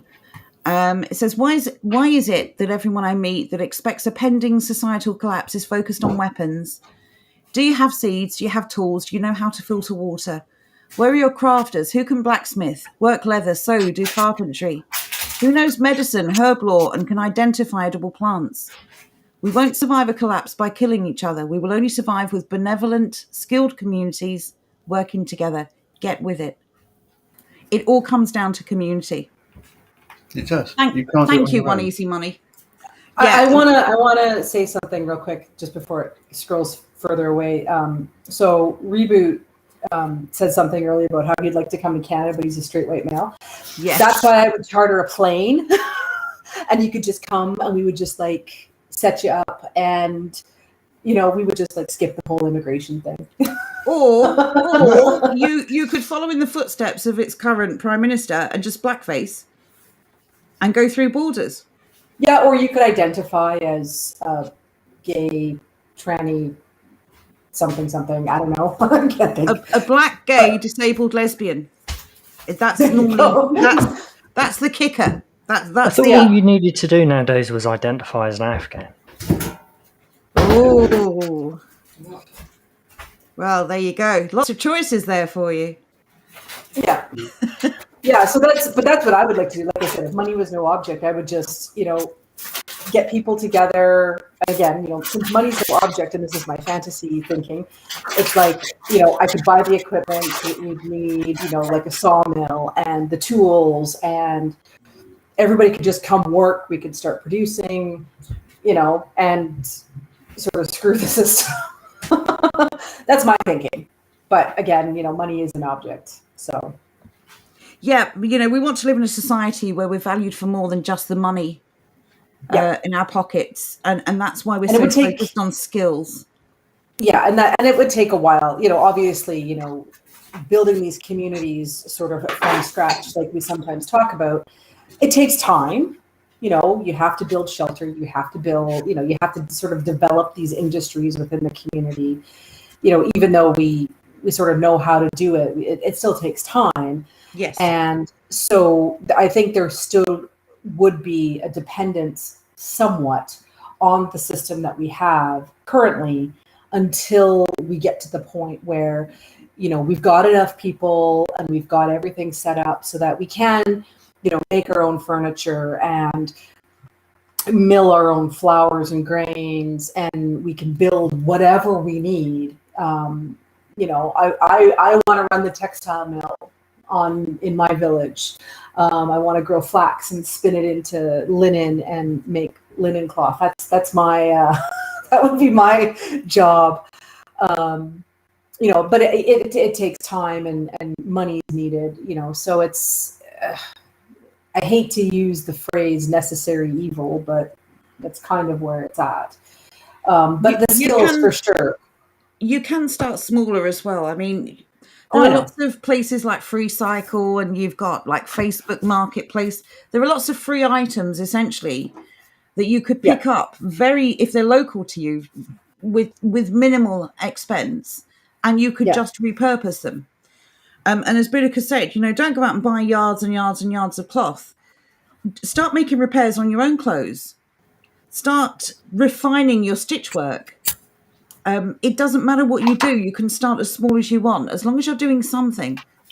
Imagine if you could just make your own clothes and nothing else. Imagine the money you would save. Forget starting a business. Just think of all the money you would save.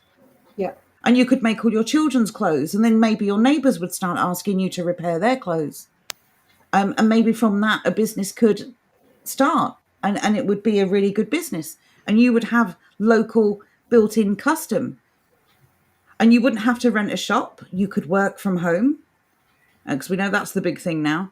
You really could put your mind and your talents to anything. It's about finding out that thing that is for you. Yeah. This is not one size fits all, and not everyone's going to be good at one thing.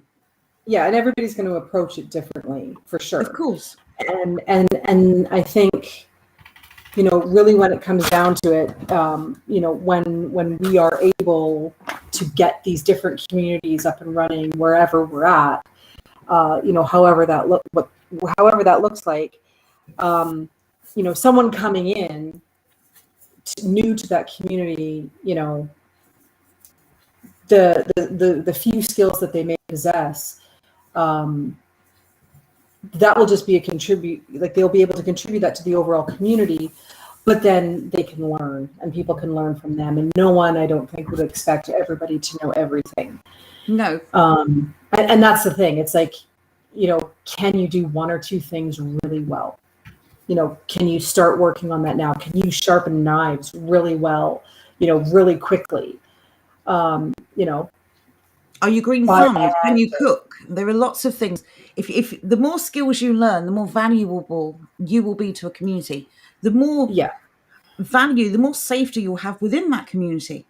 The more importantly as well, the more skills our community has, the more the wider community, people outside of us, value us. And then the safer we become because of that as well. Exactly, because the main reason I think people aren't pulling away from the existing system is because there is no other system on offer. We have to build those new systems. We have to show people there is a better way to live. We inherently know that's true because nobody likes the current system. Everyone complains about it, and nobody has a decent word to say about central government, regardless what nation they're in. Nobody likes it. Nobody has ever liked it, and nobody will ever like it. So it's I think sorry, Joe. But I was just going to say quickly, just to kind of tack onto that is, at the very least, everybody needs to be willing to work and work hard. Mm-hmm. If you have that work ethic already, or if you want to develop it, you do it now. And I think this kind of ties into the discipline comment earlier. If you don't have the discipline or the drive or the wherewithal to try something now, what makes you think you're going to do it down the road? I mean, perhaps there will be some who are motivated and willing to do it later. But what happens, if you get into a community and you kind of get into that comfortable life again, where you've got food and you've got shelter and you've got protection, you've got, comfort in the community, are you going to become complacent again? No, because that's something that, well, maybe it's hard to say, right? But developing a good work ethic, I think everybody can do, because in these communities, everybody's going to have to work. I will say, for those who are slightly older and are worried about all this talk about work, everyone can contribute something. Those who can do, those who can't teach. Right. People who are slightly older have a wealth of wisdom to share. Children need teaching. People need to learn skills. There is going to be everything. We're not just talking about some kind of apocalyptic survival dystopian future. Right. We are talking about rebuilding our culture, all of our cultures. And those who are older, they've got probably far more knowledge than they realize. Exactly. Life experience. They were taught things by their grandparents and their parents who, would be of a different generation. And even if it was just sort of passive knowledge, they still might remember, when I was a kid, my grandparents did their peas this way and it worked really well. Stuff like that. And when I say stuff work, they take for granted, but it's really important to the community. Right. And when I say work, I don't necessarily mean physical, heavy-duty, hard labor. But, like you said, Joe, there's different types of work. There's the teaching, there's, helping with the childcare, maybe, parents need a break, maybe you can babysit for an evening, Libraries, everything, just everything. We are going to have to rebuild everything. Making books for the community so that this knowledge is preserved. Because I think what will happen is we've got a lot of knowledge now. Yes, absolutely. But how quickly will that, if the internet was gone tomorrow, how quickly is that knowledge that we have going to disappear? We need to write it down. We need to keep track of it. We need to do something. So there's lots of different ways of working. But again, even with that type of work, there's still a discipline that's required. So exactly. Yeah. A lot of this knowledge has to be taken off of PDFs and various articles that people have been kind enough to share.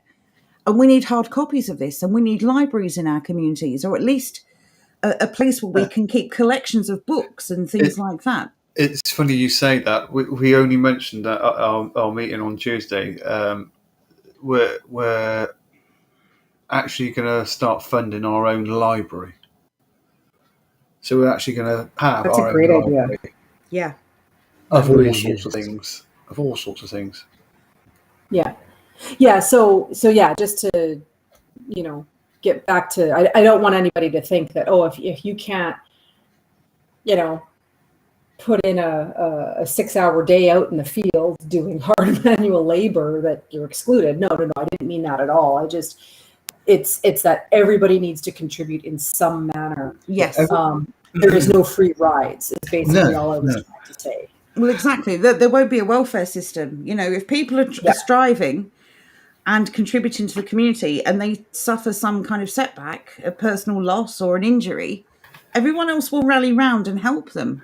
Yeah, well, that's Yes. what a community is for. But there are no free rides. There's no welfare system. There's no, well, I've just arrived and I'm going to sit on my backside and do nothing while everyone else is working hard. That Yeah, time is over. that's We can't function like that, and we would fail if we did.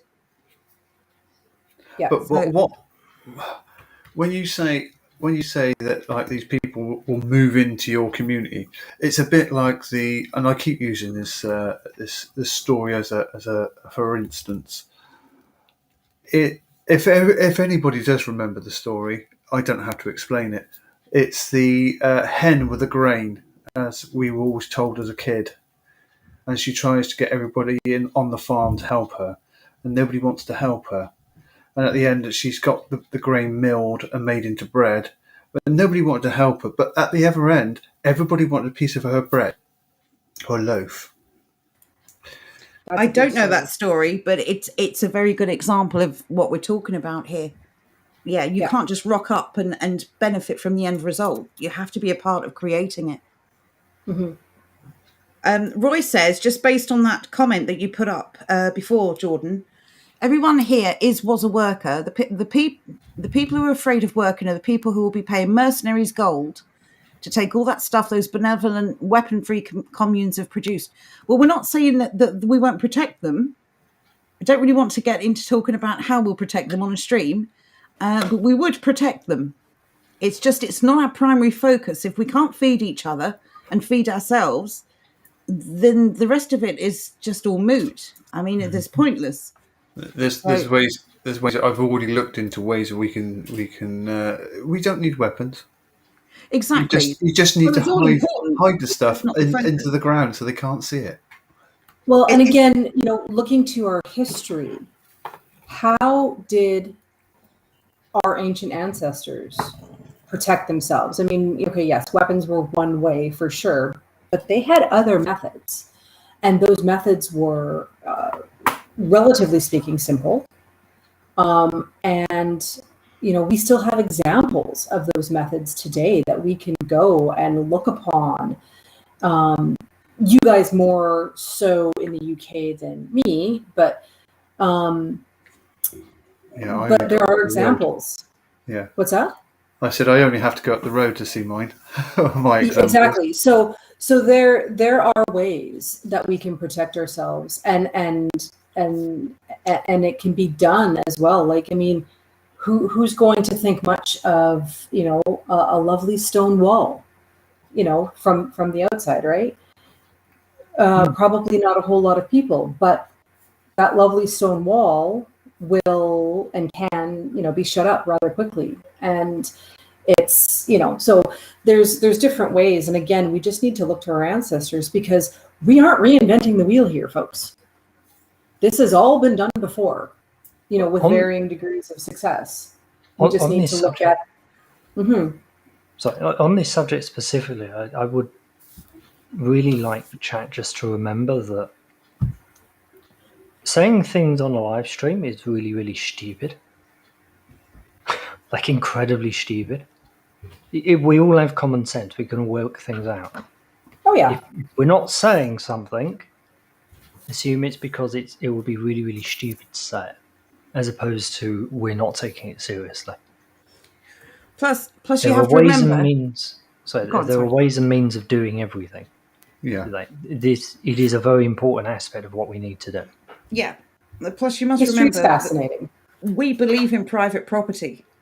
Oh, So yes. you can take it for granted that we think people should be entitled to keep what is theirs. Exactly. And I'll say no more on that subject. But yes, yeah, there are ways to do things. There are ways to do everything. All we've got to do is get our thinking caps on, think outside the box a little. Yeah. But again, We are a creative people. Of course we are. It's the reason we've lasted so long. Our ancestors didn't sit here worrying about things that at least weren't the biggest priority. They sorted out the basics first. Food and shelter. Yeah. We get food and shelter nailed down, then we can start to focus on all the other stuff. Yeah. Exactly. So this is just common sense. This is a process, and we have to go through each thing on the list and we must prioritise food and shelter first. I will say, though, in the interest of getting people started, we are working on the ward system, updating it. We are going to work. Jonathan and I have spoken about putting together some kind of guide for herbal remedies. Yeah. We need to sit down and do that properly. Yeah, he's a very busy man, so it's taken us a while. Boudica has got her finger in so many homemade pies right now. She's putting together something for you as well. Andrew is putting together something for you. Jordan and I are going to work on, in the very first instance, a guide to prepping. Just a very basic checklist so that you know what you need to keep. You know which foods you can buy that will last. So, yeah, we're going to put together some bits and pieces. They're going to be up on the website. We'll put them up on the Discord. We'll put them up on our Telegram. There is no, unfortunately, there's no guidebook. There's no like direct steps from A to B or A to Z. It's a case of doing what you can. But we're hoping that this guide will inspire people. The main thing is, please get out and talk to your neighbours. In the first instance, these are the people who are going to have your back if things get really bad. If you do not befriend your neighbours, then you're all isolated and you're all going to be picked off. Sorry. Go on, Boudica. I was just going to say, doing these things, even these small little things, one of the extra side effects, I guess, to call it, would be it really gives a deep satisfaction of accomplishing something. So even if you're really nervous about going and knocking on your neighbor's door, but you go and do it, you have a lovely chat with them, you come home 20 minutes later, you're going to have a real sense of deep satisfaction that you accomplished something, and now you have a neighbor that you have chatted with. And even if they slam the door in your face and tell you to get lost, take the cookies anyway, but tell you to get lost, you know what, you still did it, and you can still have that satisfaction of knowing you did it, and it makes it easier to do it the next time with the neighbor across the street this time, or on the other side, or and the first neighbor that turns out to be your people who have got the same mindset, who want to preserve the same things, you've now got your motivational buddy, your buddess, whatever the female equivalent of buddy is. You've got someone to do this with. You've also halved your workload. And you've got a friend for life. It's not just that, but you've halved your workload as well. Just keep that in mind. But that is the problem. What they've done to us is they've broken our communities down, and they've made us afraid. Yeah, of talking to each other and expressing. This is a stupid thing to be afraid of. In the grand scheme of things, this is the most silly thing to be afraid of. Afraid of rejection. If you go and speak to your neighbour and say, hey, I'm thinking of growing my own food, would you like to be a part of that? Would you like to swap seeds and work together to build something here? And they say no, big whoop. Their loss, not yours. Move on. Yeah. Don't build it up in your mind to be this big thing, like a make or break thing. Yeah. Failure is not failure if you keep trying. It's only failure if you stop. Yeah. And if something doesn't work, try and figure out why. And if you can't figure out why, then try it again, but maybe do something a little different. Yeah.